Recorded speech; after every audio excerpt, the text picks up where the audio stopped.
Indonesia adalah negara yang indah, dikelilingi gunung, laut, dan hutan tropis yang subur.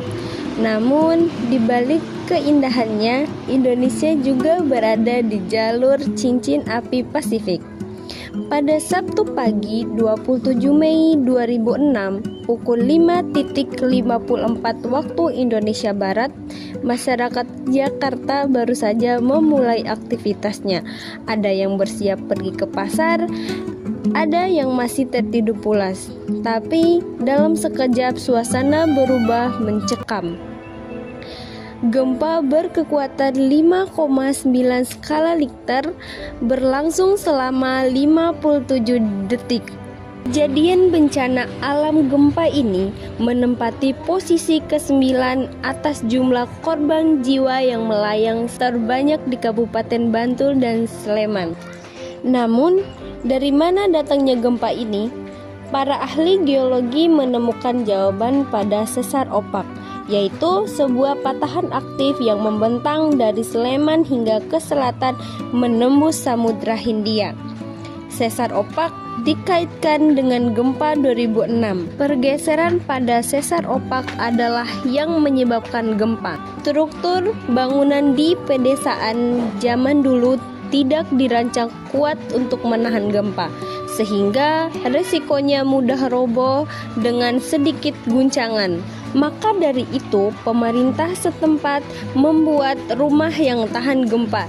Rumah tersebut disebut sebagai rumah ngelepen, yaitu sekarang dijadikan sebagai tempat wisata yang tepatnya berlokasi di Dusun Sengir atau New Ngapelen, Desa Sumberharjo, Kecamatan Prambanan, Kabupaten Sleman, Yogyakarta.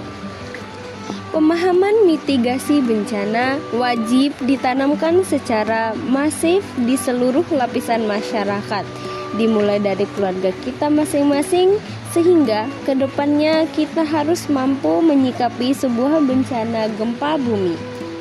Gempa Jogja 2006 mengajarkan kita arti pentingnya kesiapsiagaan, bahwa bencana tidak bisa dicegah, tetapi dampaknya bisa dikurangi dengan pengetahuan, dengan latihan, dan dengan saling membantu. Hari ini kita mengenang peristiwa itu bukan hanya sebagai tragedi, tapi juga sebagai pelajaran bahwa manusia harus hidup berdampingan dengan alam dengan penuh kewaspadaan, tapi juga dengan rasa hormat.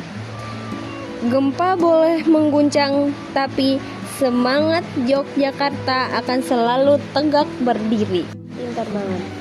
Desa Siturgen, sebuah desa kecil di pesisir pantai selatan.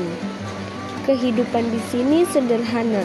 Nelayan berangkat melaut, anak-anak berlari di pasir pantai, dan ibu-ibu sibuk menjemur hasil tangkapan. Dari kejauhan, ombak Samudra Hindia bergulung tenang. Namun, di balik ketenangan itu tersimpan ancaman yang besar. Tepat di bawah laut lepas pantai ini terdapat Megatrust, sebuah patahan raksasa tempat lempeng bumi bertemu dan saling menekan. Megatrust adalah di mana terjadinya pertemuan antara dua lempeng samudra dan benua, membentuk lokasi rawan gempa sehingga membentuk lokasi yang rawan gempa bumi. Megatrust inilah yang sewaktu-waktu bisa melepaskan energi dahsyat. Getarannya dapat melahirkan gempa besar, bahkan tsunami yang menyapu pesisir. Desa Siturgen termasuk ke dalam zona merah karena termasuk ke dalam daerah pesisir pantai. Turgen melakukan langkah-langkah untuk mencegahnya. Yang pertama, penanaman pohon mangrove, ketapang, dan cemara laut. Kedua yaitu memiliki sirine peringatan dini dari Destana, sirine mandiri desa. Yang ketiga, mempunyai jalur evakuasi. Dan yang keempat, menerapkan evakuasi mandiri, yaitu dengan melakukan simulasi.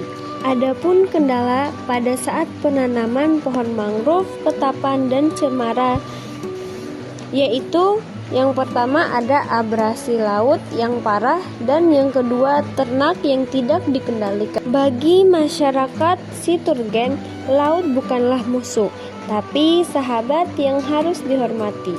Ancaman megatrash adalah alarm alam pengingat agar manusia tidak lengah, agar manusia hidup berdampingan dengan bumi terus bergerak.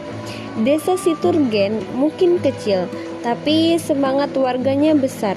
Mereka sadar kesiapsiagaan adalah kunci keselamatan, dan bersama mereka bertekad untuk menjaga harapan meski hidup di atas ancaman. Di senja tahun baru, tepatnya 1 Januari 2024, wilayah barat Jepang digemparkan dengan gempa bumi 7,6 skala. Meskipun demikian, kurang dari 100 orang yang telah dipastikan tewas. Getarannya terasa hingga daerah-daerah jauh, memicu kerusakan bangunan, kebakaran, hingga pemadaman listrik massal. Di beberapa kota pesisir, ombak tsunami mulai terbentuk beberapa menit setelah gempa. Warga diperintahkan evakuasi darurat. Banyak yang berhasil menjauh ke daerah tinggi atau lokasi aman. Ini menunjukkan bahwa kesadaran atas bahaya tsunami dan gempa sudah mulai tumbuh kuat. Gempa di pantai barat Jepang ini mengingatkan kita bahwa alam bisa berubah dengan begitu cepat, bahwa kita tidak bisa memprediksi pastinya, tapi kita bisa belajar, bersiap, dan mengurangi dampaknya. Karena ketika gempa datang, kesiapsiagaan kita adalah jembatan antara kehancuran dan harapan. Jadi, kesimpulannya, gempa bumi di Yogyakarta, ancaman megatrash di pesisir, hingga badai dan longsor di Jepang, semuanya mengajarkan hal yang sama, bahwa bencana adalah bagian dari kehidupan manusia di bumi. Ia datang tiba-tiba tanpa bisa dicegah, tapi cara kita merespon itulah yang menentukan masa depan. Indonesia dan Jepang sama-sama hidup di jalur rawan bencana. Perbedaannya bukan pada ancaman yang ada, tapi pada bagaimana masyarakatnya membangun kewaspadaan, rumah tahan gempa, sistem peringatan dini, latihan evakuasi, hingga gotong royong. Semua adalah kunci untuk mengurangi korban. Inilah benang merahnya. Bencana tidak bisa kita hentikan, tetapi penderitaan bisa kita kurangi.